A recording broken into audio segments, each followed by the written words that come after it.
जी, वंदे मातरम के बारे में आप कुछ कह रहे थे। वंदे मातरम बंकिम चंद्र जी ने जब वो आनंद मठ किताब लिखी और जो वो गाना आया तो उसके बाद वंदे मातरम पहली बार देश को मां मानने का भाव तो हमेशा से था, लेकिन गीतों में इसका जिक्र एक अनिवार्य बन गया और अंग्रेज डर गए इस फितरत से कि हिंदुस्तानी अपने देश को मां मानते हैं, तो कहीं भी वंदे मातरम आया उस गाने को बैन किया।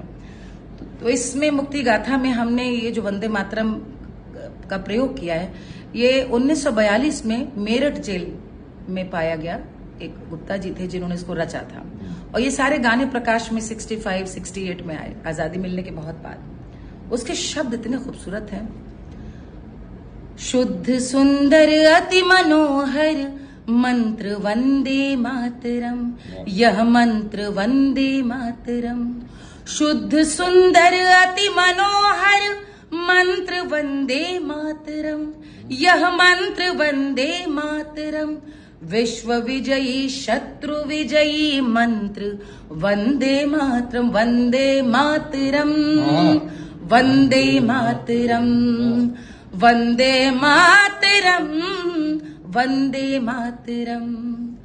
मंत्र यह है, तंत्र यह है, यंत्र वंदे मातरम, यह यंत्र वंदे मातरम।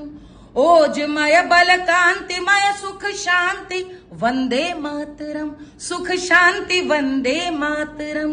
नाड़ियों के रक्त में बहता है वंदे मातरम, वंदे मातरम, वंदे मातरम, वंदे मातरम, वंदे मातरम। और हमारे जो जेल में कैदी थे क्रांतिकारी, उनके मन में क्या भाव था? जेल में हो तो जपो यह मंत्र वंदे मातरम, यह मंत्र वंदे मातरम। बेड़ियों ही को बजा कर गाओ वंदे मातरम, क्या बात है, तुम गाओ वंदे मातरम। बोल दो सब आज वीरों मंत्र वंदे मातरम, वंदे मातरम।